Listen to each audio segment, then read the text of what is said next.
Bienvenidos a la Iglesia Victory de Venezuela. Los invitamos a escuchar un mensaje más con el pastor Julio Cáceres.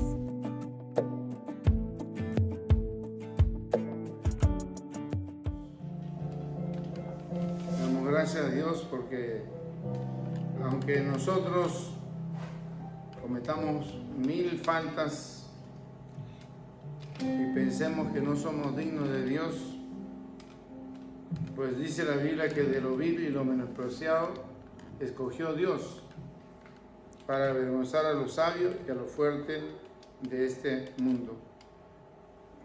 Y yo me considero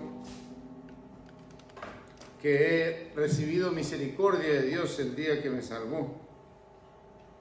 Y yo pienso que todos debemos ser agradecidos por eso. ¿Cuántos están conmigo? Quisiera hablar un poco sobre algo de la fe, pero estoy seguro que cuando oigas te va a servir mucho este mensaje. Dice en Romanos capítulo 10, versículo 17, dice así que la fe es por el oír y el oír por la palabra de Dios. Ya hemos orado, así que sigamos con el mensaje. Dice que la fe viene por el oír, pero dice oír la palabra de Dios. Esto es bastante importante y es vital de que lo que tenemos que oír es la palabra de Dios y no la palabra de una amiga, de un amigo, de un psicólogo, con el respeto de su profesión o de otra persona, aunque sea cristiano. La fe no viene por otras personas, la fe viene por el oír y oír la palabra de Dios. Quisiera remontarme al Génesis, al capítulo 1, en los versículos 1 al 3, dice la Biblia que en el principio Dios creó los cielos y la tierra. Y dice, la tierra estaba desordenada, sin orden y vacía, y las tinieblas cubrían la superficie del abismo. Y el Espíritu de Dios se movía sobre la superficie de las aguas. Entonces dijo Dios, sea la luz, y hubo luz. Y ahí puedes ver que estaban el Padre, el Hijo y el Espíritu Santo. El Padre, que dice que en el principio creó los cielos y la tierra, pero estaba el Espíritu Santo, el que recibe las órdenes del Padre. Dice que Él se paseaba sobre la faz de la tierra y que la tierra estaba vacía y desordenada. Parece el corazón de un ser humano, vacío, sin sentido, sin propósito y desordenado. Y dice que Dios dijo, el verbo, la palabra, lo que dice Juan en el capítulo 1, en el primer versículo, dice que en el principio era el verbo y el verbo era Dios. Está hablando de Jesús. Mejor dicho, que aquí estaban el Padre dando la orden de crear, el Hijo hablando y el Espíritu Santo creando, ejecutando. Pues ese es el trabajo del Espíritu Santo, hacer.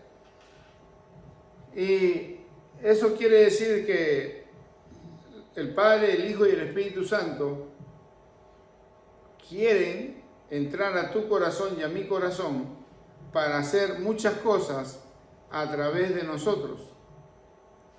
La pregunta es, ¿cómo lo va a hacer? Por medio de su Espíritu. Cuando el Espíritu Santo ilumina la palabra en el corazón de cada persona, hablo del creyente, ¿no?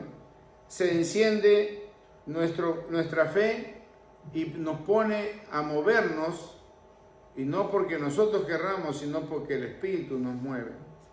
Esto me hace acordar a un pasaje que está en 1 Samuel, que dice que le avisaron al rey David que el arca de la presencia de Jehová estaba en tal campamento, que los amalecitas lo habían devuelto. Entonces, cuando fueron para allá y David encontró el arca de la presencia, los encargados, los ministros de mover la presencia eran unos levitas, cuyo ministerio específico de esos levitas era solamente movilizar el arca.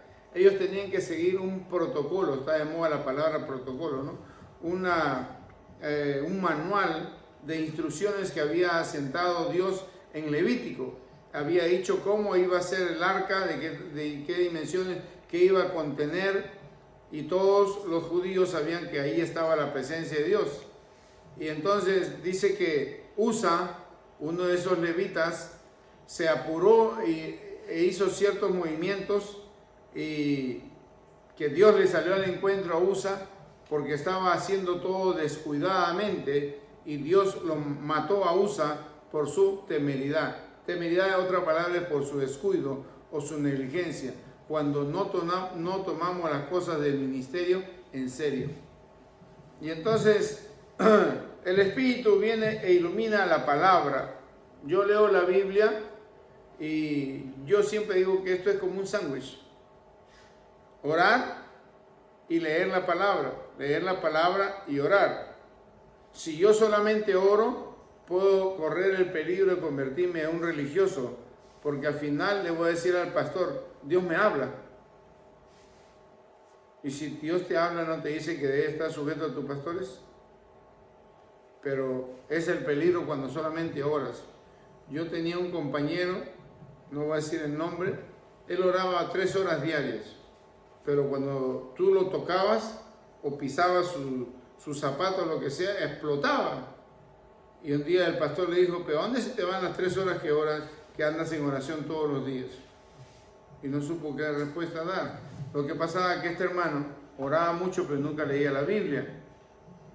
Y esto es como un sándwich. El pan solo no es el sándwich, la carne sola no es el sándwich. Necesitan las dos partes para decir: estoy comiendo un sándwich. ¿Cuántos me están siguiendo? Entonces, cuando el Espíritu ilumina la palabra, algo estás leyendo tú, algo has escuchado, y entonces viene el Espíritu Santo y te enciende algo en el corazón y te comienza a mover, porque ahora esa palabra ha agarrado vida a través del Espíritu Santo de Dios.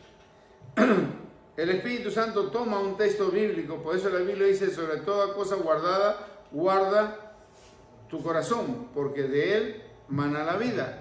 Y entonces, lo que está diciendo este versículo es que sobre toda cosa guardada, de que debemos guardar la palabra de Dios en nuestro corazón. ¿Qué otra cosa puedo guardar en el corazón? Plata no puedo guardar, comida tampoco. Lo único que podría guardar es una intención, y debo guardar las intenciones del Espíritu Santo que están en la palabra de Dios.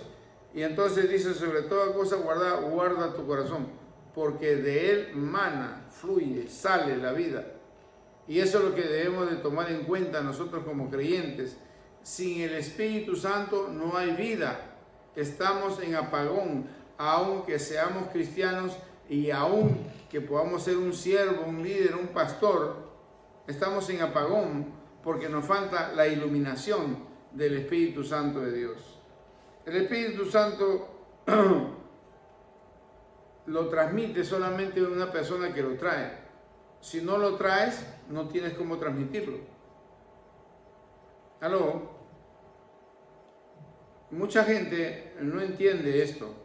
A veces queremos entender a Dios solamente por el mero texto de la palabra, y no es así.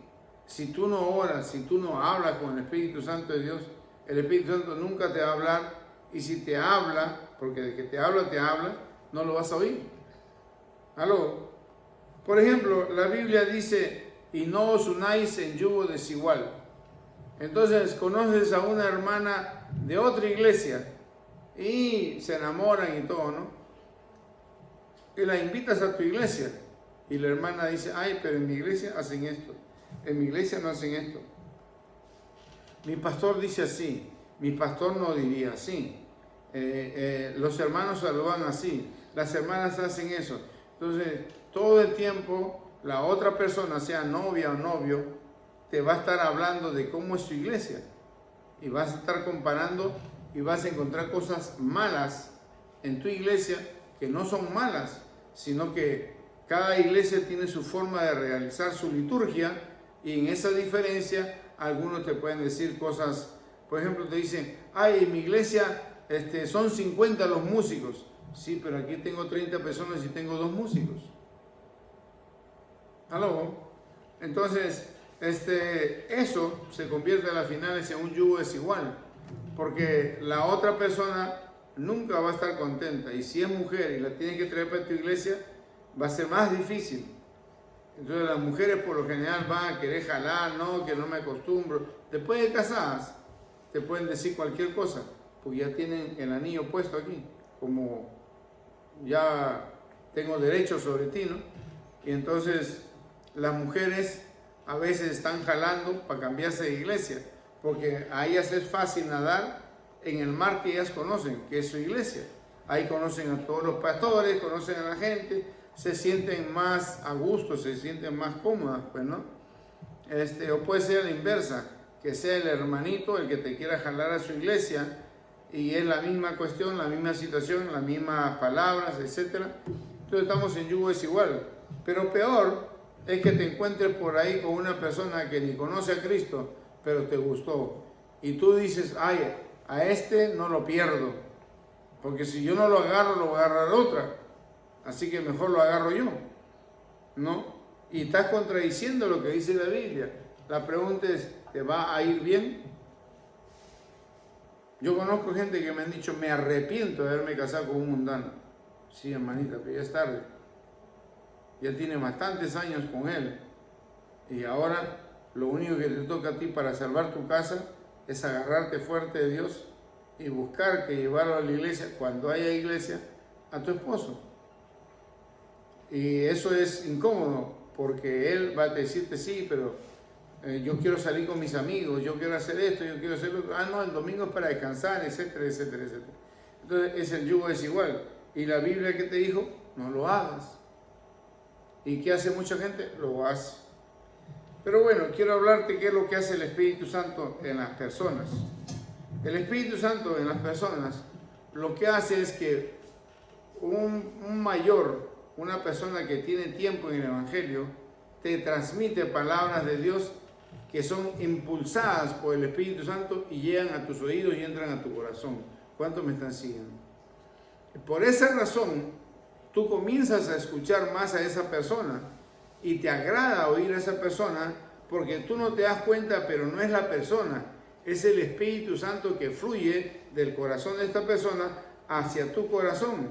Y entonces lo estás oyendo, y así nace lo que Jesucristo llamó el discipulado. Mateo 28, 19 y 20 dice, vayan y prediquen a todas las naciones y hagan discípulos, ¿no?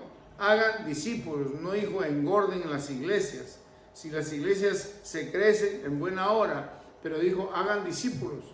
No dijo llenen la iglesia de gente, hagan discípulos.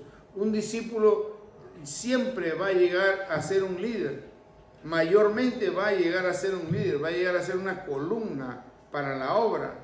Pero si solamente tenemos gente que se congrega y a dedo, oye, este está bueno, este lee bastante la Biblia, la lee porque a veces hay gente que le gusta leer libros. A mí siempre me ha gustado leer libros, y yo antes que yo me salvara, yo leía puros libros de mafia y puros libros de conocimiento, de cultura, pero no tenía que ver nada con Dios. Cuando vine a Cristo, siempre me ha gustado leer y sigo leyendo y sigo comprando libros, pero eso no quiere decir que porque alguien lee un libro está bueno para ser un líder. Le falta mucho.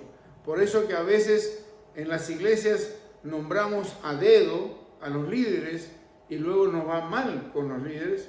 Los líderes meten la pata, los líderes se enamoran, fornican con otras personas, etc. Y entonces, ¿qué es lo que pasó? ¿Qué es lo que ocurrió? Que cogimos a una persona por vista, porque le vimos alguna buena dote. Por ejemplo, yo he sabido de iglesias que han contratado a un ministro de adoración para que lleve la adoración y le han pagado para que él componga canciones, lo cual no es nada de malo, pero luego cuando le han dado orden, no, yo las cosas las hago así y no se quieren mover. Y entonces ahora el líder de adoración se convirtió en un estorbo para el movimiento pastoral, porque yo las cosas las hago así. Si fuera discípulo, ¿qué diría? Amén, ¿no? Y entonces ahí tenemos un problema, ¿no? Y quería hablarte de algunos ejemplos. El primero es Moisés. y Josué. Y siempre me he preguntado, trato de visualizar la cosa. Dice que Moisés, en esa época vivían en carpas, pues. No habían ranchos, no habían quintas, no habían edificios. Así que vivían en carpas. Yo supongo que la carpa de Moisés, porque era el líder de como 2 o 3 millones de hebreos que acababan de salir de Egipto, la carpa de Moisés era como su casa. Es decir, que tenía de todo. Y yo te hago una pregunta, ¿qué cosa crees que hacía Josué? Yo digo, Josué servía a Moisés. La Biblia habla que Moisés tuvo 2 líderes muy buenos, Josué y Caleb. Pero la Biblia también habla en capítulo 1 de Josué que vino Dios y le dijo a Josué, no le dijo a Caleb, le dijo a Josué, Moisés ya ha partido, así que ahora levántate tú, porque ahora la cosa va a ser contigo, Josué. ¿Por qué vino Dios y le habló a Josué? Porque Dios vio que de las 2 personas que había preparado Moisés, Josué tenía quizás más carácter, más fe. Bueno, los 2 eran hombres de fe, pero más carácter, tenía más manejo, más liderazgo, y entonces estaba parado en la palabra. Y Dios escogió a Josué. Pero Josué, ¿dónde paraba en el día? ¿Dónde tenía que parar buen rato? Apenas Moisés salía de la tienda, Josué tenía que entrar. En esa época no habían colchones. Las camas, digamos, eran 6, 8 cobijas tejidas por las mujeres o por los hombres del pelo de la oveja. Es decir, que el hilo era bien grueso, por lo tanto la cobija, tú te echabas una de esas cobijas y te quedabas dormido, de lo grueso que era, ¿no? Te abrigaba, te arropaba rico, ¿no? Algunos dicen, pero estaban en el desierto y hacía sol, varias cobijas te dan frío. Ya no pasa el calor. Si no, mira todos los árabes no están con una sola túnica, tienen un montón de ropa abajo y están bajo el sol. Bueno, la cosa es que Josué atendía a Moisés y mientras lo atendía, aprendía. En un tiempo, me tocó limpiar la oficina de mi pastor y yo tenía que limpiar, barrer el piso, coletearlo, a veces echarle cera, pulirlo, limpiar las matas, hojita por hojita, etcétera, limpiar los libros del pastor, pero ahí tenía la oportunidad de escucharlo porque él me hablaba y me aconsejaba y me compartía la palabra.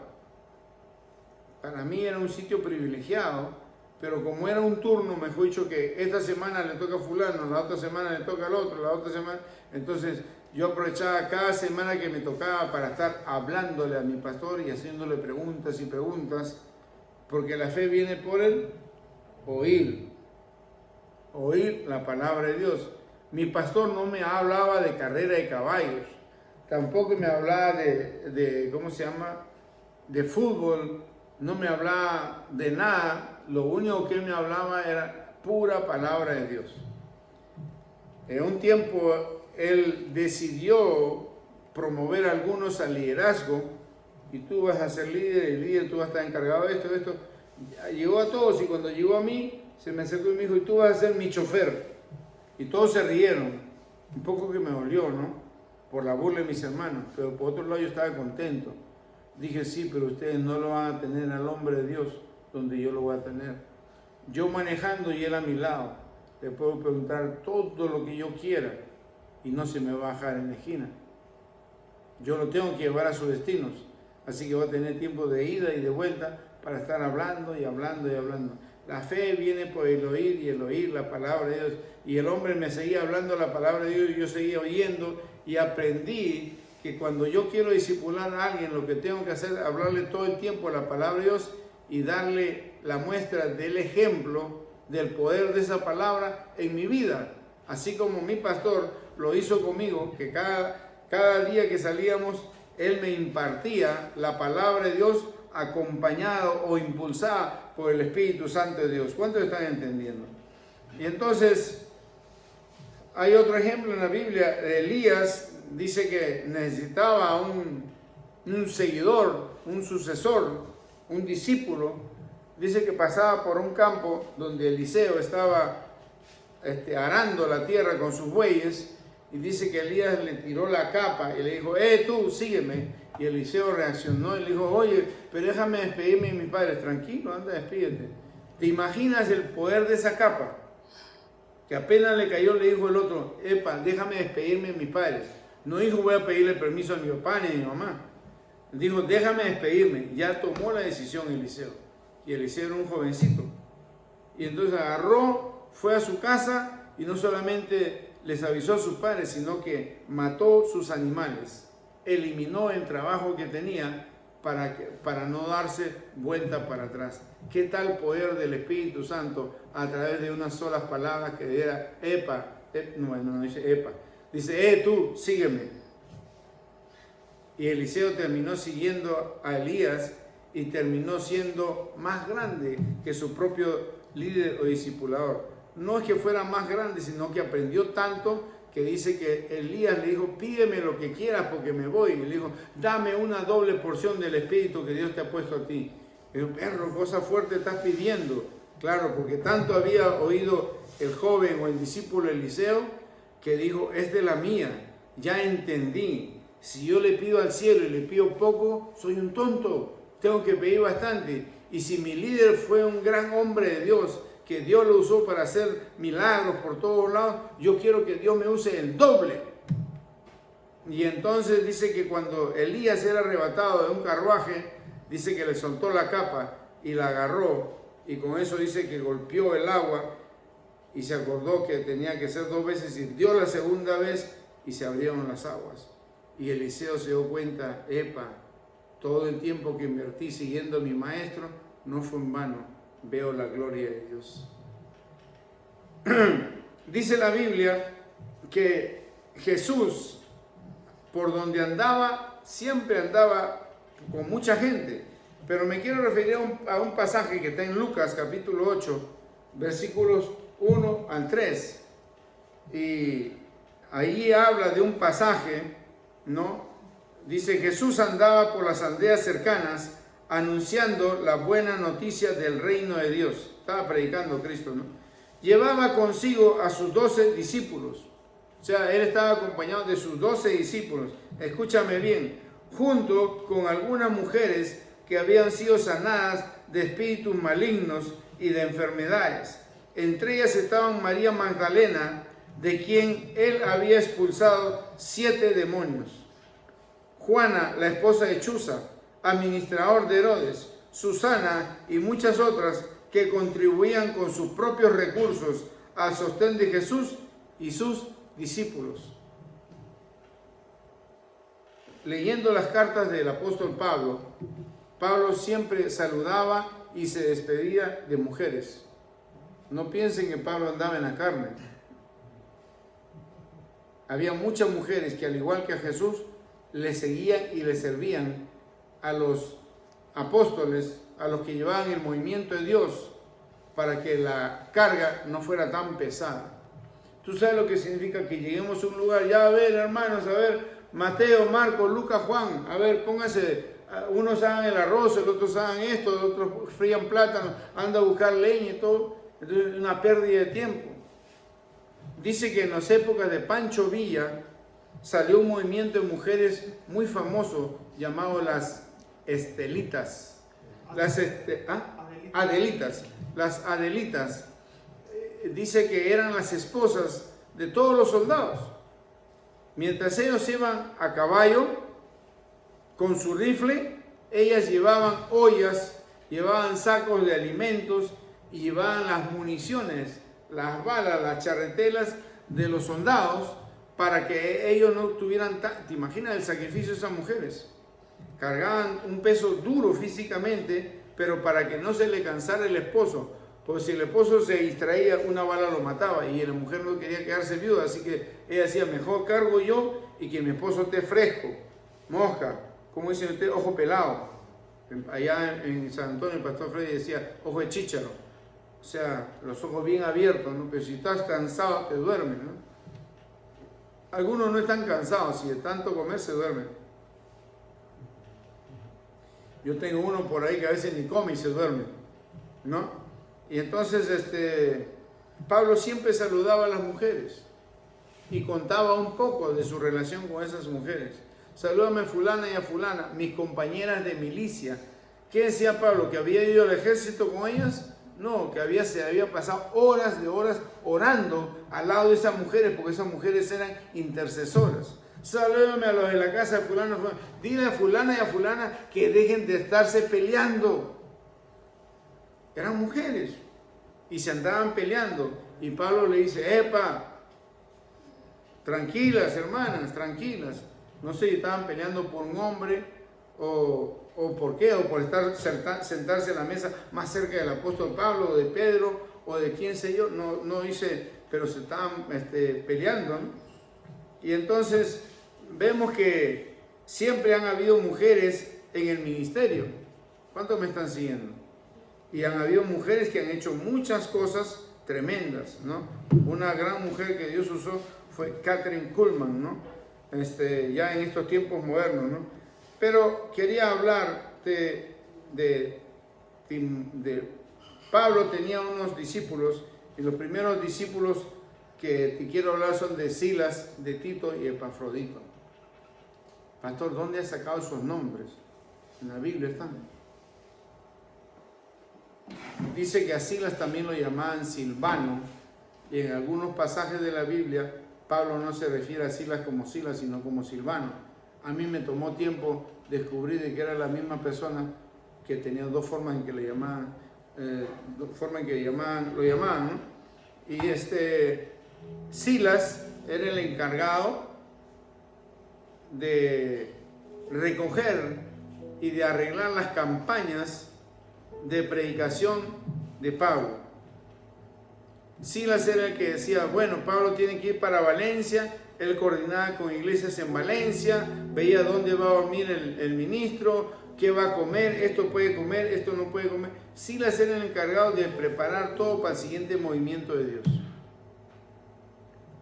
Si había micrófono, que no había en esa época, pero vamos al supuesto, el micrófono, el sonido, dónde se va a sentar la gente, dónde va a estar el hombre de Dios, etc.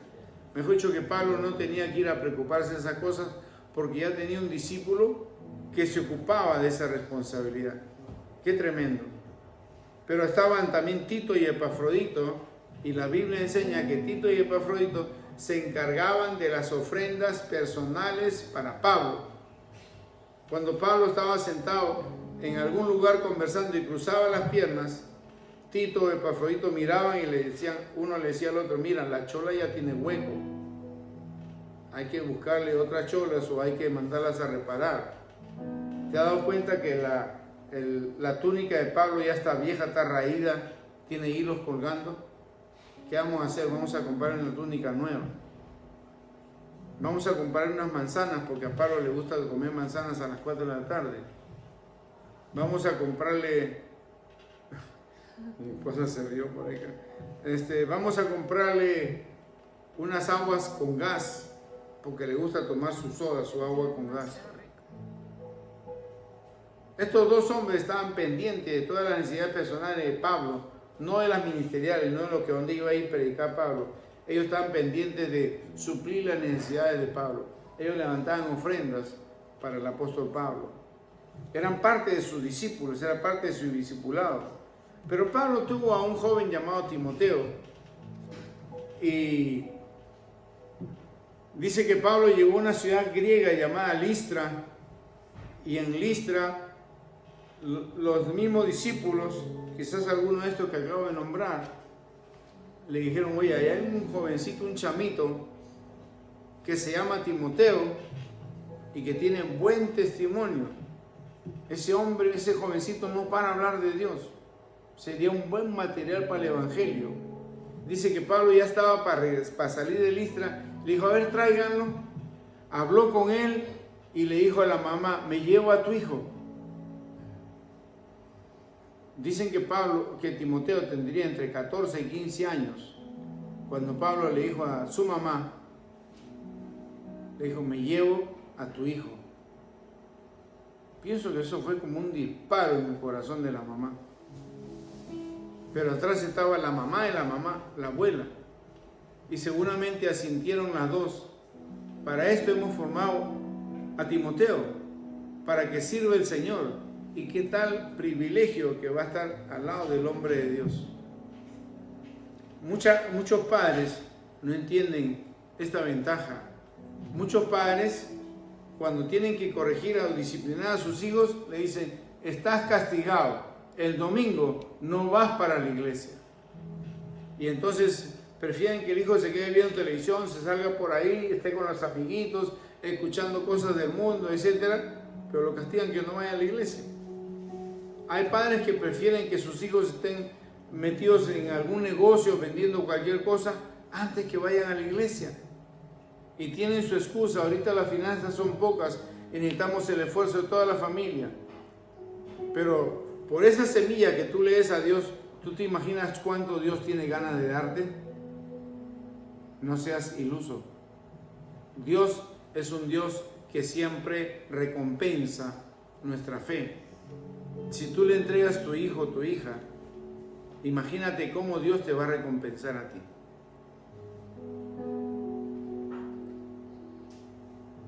Dice que yo leí un libro que se llama Timoteo, ¿por qué yo? El joven Timoteo se hacía muchas preguntas. ¿Por qué se lo había llevado Pablo? Dice que Pablo tenía fama de renegón. Pero ¿te imaginas cómo se empataron esas dos almas? ¿Sí me entiendes? Esto es tremendo. Esto no es una empatía humana. Esto lo hace solo el Espíritu Santo. Pablo comenzó a hablarle a Timoteo y Timoteo comenzó allá a oír a Pablo y el corazón de Timoteo se estaba llenando de la palabra de Dios y de la palabra de Dios y de la palabra de Dios, a tal punto que llegó un tiempo que Pablo en la carta de Filipenses dice: espero pronto poder enviarles a Timoteo, porque no tengo a nadie. Pablo tenía muchos discípulos. No tengo a nadie que tenga el mismo sentir por Dios, porque todos piensan en lo suyo propio, pero nadie en lo que es de Cristo Jesús. Mira, de tantos discípulos, Pablo le dijo: espero pronto enviarles a mi Trofeo, al jovencito que yo he formado en la palabra de Dios y con la palabra de Dios. Y espero enviarlo para que sea de bendición para ustedes. Cuando ustedes vean a Timoteo, me van a ver a mí. Cuando oigan a Timoteo, me van a oír a mí. Cuando vean sus reacciones, me van a ver a mí. Porque Pablo formó a Timoteo y a sus demás discípulos como imitadores de él, porque Pablo era un imitador de Cristo Jesús. Qué triste que a veces no podemos entender esas verdades. No podemos entender de que cuanto más joven le estás dando lo mejor a Dios. 1 Timoteo 4:12, evita que te desprecien, le está diciendo Pablo a Timoteo, ¿no? Evita que te desprecien por ser joven. Más bien, debes ser un ejemplo para los creyentes en tu modo de hablar y de portarte, y en amor, en fe y en pureza de vida. Dice, no gastes tu juventud creyéndote que no eres digno de estar entre la gente grande. Si tú tienes a Cristo en el corazón, anda que te oigan, anda que te vean, que sepan quién vive en ti. Él le dice, debes ser ejemplo para los creyentes. Escúchame, no dice para los jóvenes. Le dice Pablo que nadie menosprecie tu juventud, y debe ser ejemplo para los creyentes. Porque mucha gente creyó en Dios y se quedó ahí, y se quedaron sentados en la silla de la iglesia. Poca gente responde el llamado de Dios. Mientras tanto, en el cielo Dios llora por aquellos que llaman y no le han respondido. Y Dios llora porque hay un mundo que se está yendo al barranco, al infierno, se está perdiendo.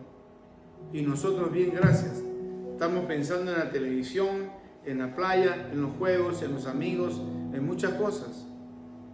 Y ahorita viene octubre, y ayer le decía a Alexis, ya estamos entrando en época navideña.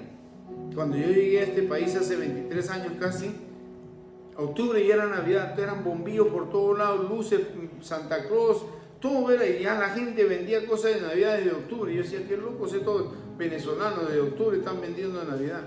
No sé cómo estará el espíritu de Navidad para este año, pero mientras mucha gente estará pensando, ahora ganamos en dólares, voy a comprar los estrenos para mis hijos, ¿quién de ellos está pensando, ahora que viene Navidad, cuánta gente hay sufriendo en la calle? Sería una buena oportunidad para hacer unas 60 arepas y van a repartirle a ellos y hablarles del amor de Cristo Jesús. ¿Quién irá? ¿Quién irá? Eso vamos a compartir en la próxima clase. Qué triste, y yo siento el dolor de Dios, y seguramente no lo siento como Él quiere que yo lo sienta, pero siento. Pablo dice en Filipenses 4:9, lo que aprendieron, recibieron, oyeron y vieron en mí, esto hagan. ¿Qué tal autoridad que tiene Pablo, no? Él se siente que dentro de su corazón está Cristo.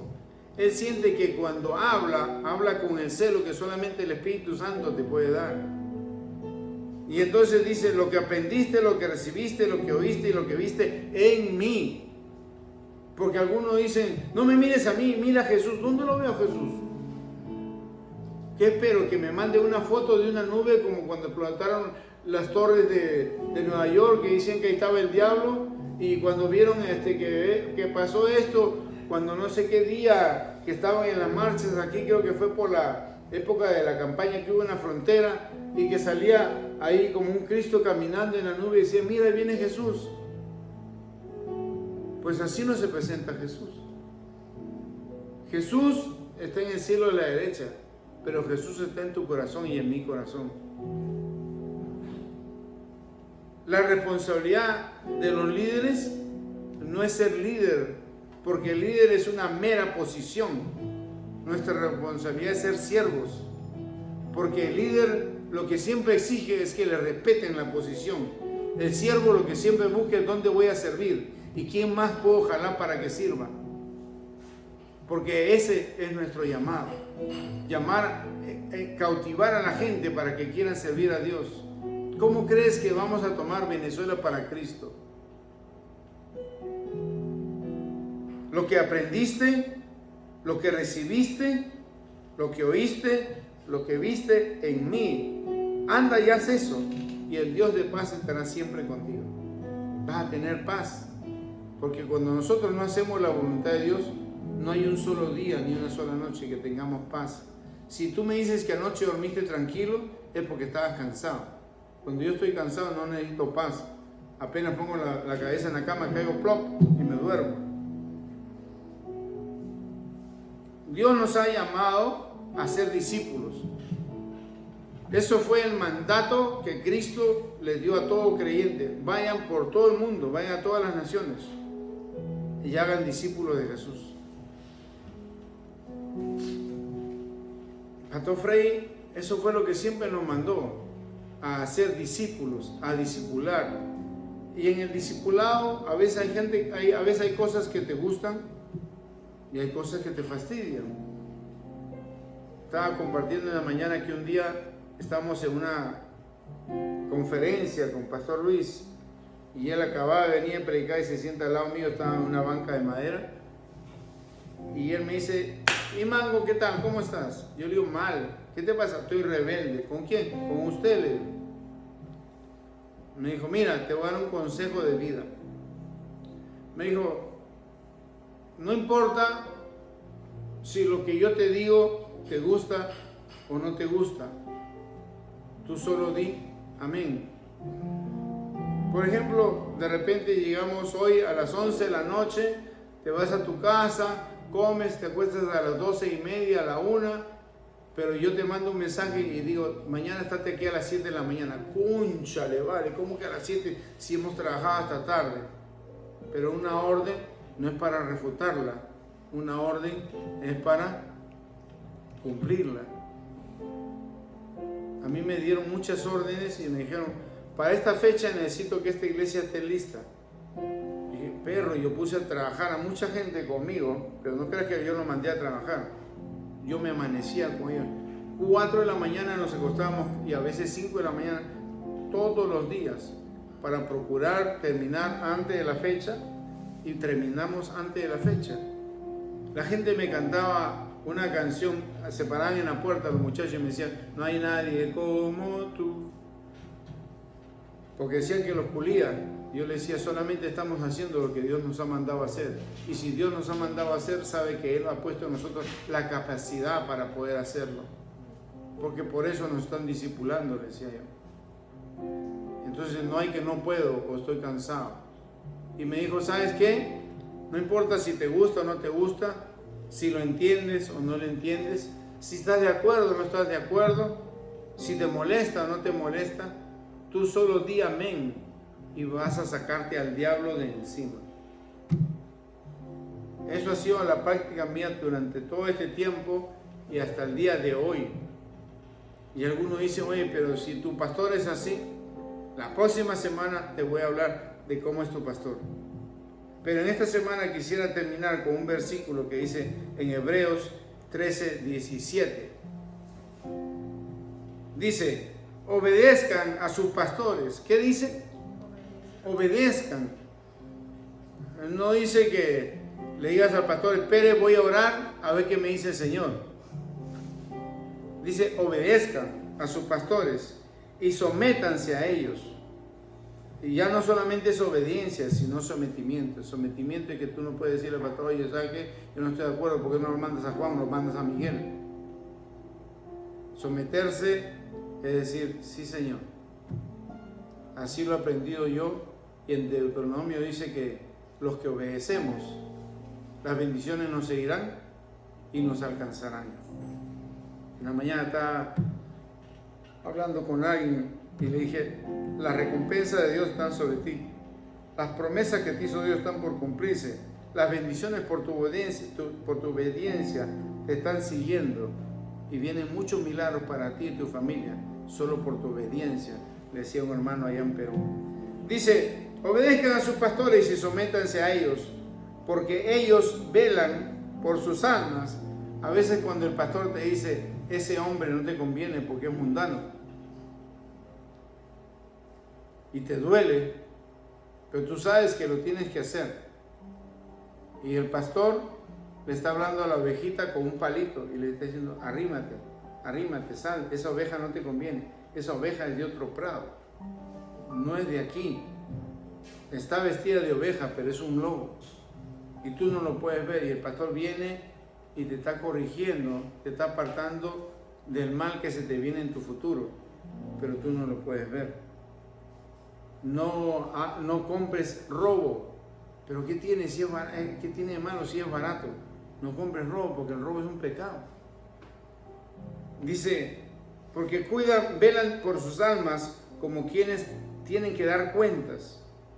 Porque los pastores tenemos que presentarnos ante Dios y darle cuentas qué hemos hecho con las ovejas que Dios ha puesto bajo nuestro pastoreo. Dice, con quienes han de dar cuenta para que lo hagan con alegría y sin quejarse, porque esto no les es provechoso. La fe viene por el oír, pero ¿a quién voy a oír? No me digas de que vas a oír a Dios, porque Dios te ha puesto a alguien más cerca, alguien de carne y hueso. Una niña estaba en su cama y comienza a gritar y llama a la mamá, y la mamá le dice, ¿qué te pasa? Tengo miedo, le dice. Vamos a orar, hijita. Amén, mamá. Oraron, la mamá la bendijo, la niña se echó a dormir. Al rato la niña vuelve a llamar. La mamá, ¿qué te pasa, hija? Mamá, sigo teniendo miedo, pero ya hemos orado, Jesús está contigo. Bueno, mamá, vamos a orar otra vez. Oraron. Al rato la niña llora y más fuerte, y se para y abre la puerta, y la mamá dice, pero ¿y qué pasó ahora? Dice, mamá, tengo miedo, pero ya hemos orado y te he encomendado a Jesús. Mamá, Jesús está tan lejos, ¿por qué no vienes tú y te quedas a dormir conmigo? Y me quedo tranquila. Para eso Dios te ha puesto pastores. El pastor siempre te va a ver tu cojera. El pastor siempre te va a alejar de lo malo. El pastor siempre te va a dar un buen consejo. Y el pastor siempre tiene que darle cuentas a Dios de tu vida. ¿Y cómo le va a dar cuentas? Porque tu pastor ora por ti. No solamente te enseña. Cuando quizás tú no estás orando, hay un hombre por ahí que está orando por ti, que está luchando por ti y le está pidiendo a Dios que te guarde, que te proteja, que te sane, que te libere. Tú no lo puedes ver, pese a la responsabilidad que Dios nos ha dado a los pastores. Yo no sé quién la cumpla y quién no la cumpla. Y yo te digo delante de Dios, yo sí la cumplo. Yo me tomé en serio mi llamado y yo lo hago todos los días y aún en las noches. Antes de acostarme, yo le pido a Dios por todos ustedes. A veces no me sé los nombres de toda mi gente, pero yo se los digo a Dios, por toda la gente de la iglesia, por la gente aquí, por la gente allá, por la gente... A veces me escapará alguien que no lo repito del día anterior, pero todos los días le pido a Dios. ¿Sabes por qué? Porque eso es lo que Dios nos dijo a los pastores. Ustedes van a ser sacerdotes de este pueblo. Ahí donde estás, vamos a hacer una pequeña oración. Padre, en esta hora te damos gracias. Gracias por nuestros pastores, Señor. Gracias por el pastor que me ha tocado a mí. Gracias por Luis Salazar, porque él siempre me ha llevado por la senda del bien. Muchas veces no me han gustado sus órdenes y menos sus gritos o sus disciplinas, pero siempre he sabido que era por mi bien, porque él no miraba el hoy, él miraba siempre el mañana para mí. Yo le doy gracias porque hoy estoy viviendo parte de ese mañana que mi pastor veía hace como 30 años en mi vida. Yo no lo podía ver, yo nomás seguía en el discipulado y seguía en el discipulado y Dios me fue tomando en cuenta por mi vida de oración y por mi lectura bíblica. Yo tengo la manía, no sé si será orgullo o jactancia, quizás sea más jactancia que orgullo, pero Dios lo sabe, que cuando yo predico te hablo los versículos y no leo la Biblia, porque ya me sé tanta Biblia que yo en una conversación saco versículos. Es decir, que el diablo, para que me engañe, le va a costar trabajo. De hecho, que el diablo engaña a todos. Eso es lo que dice la Biblia en Apocalipsis. Y el diablo, la gran serpiente, el dragón antiguo, que tiene engañado a toda la humanidad. Y entre toda la humanidad estamos hasta los pastores. Padre, te damos gracias una vez más en esta hora por nuestros pastores, por nuestros líderes, por los siervos, por los discípulos, por las discípulas.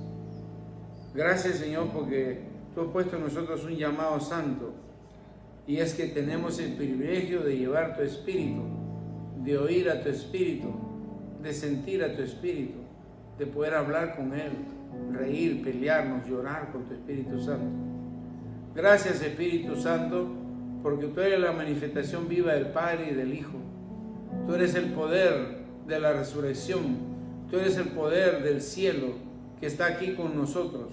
Qué tal privilegio, qué tal bendición, qué tal honra que nos has dado, Padre, en dejarnos a tu Espíritu Santo para que siempre nos guíe y nos ayude y aún nos saque nuestros pies cuando se caen en el barro.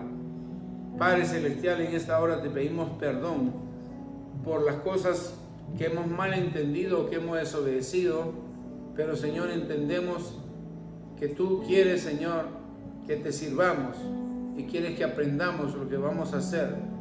Te damos gracias, Padre, por esa palabra discipular. Gracias, Padre, porque tú nos has hecho nacer en medio de un ministerio discipulador. Gracias, Padre, y bendícenos y multiplícanos. En el nombre de Jesús. Amén y amén. Dios te bendiga. El viernes nos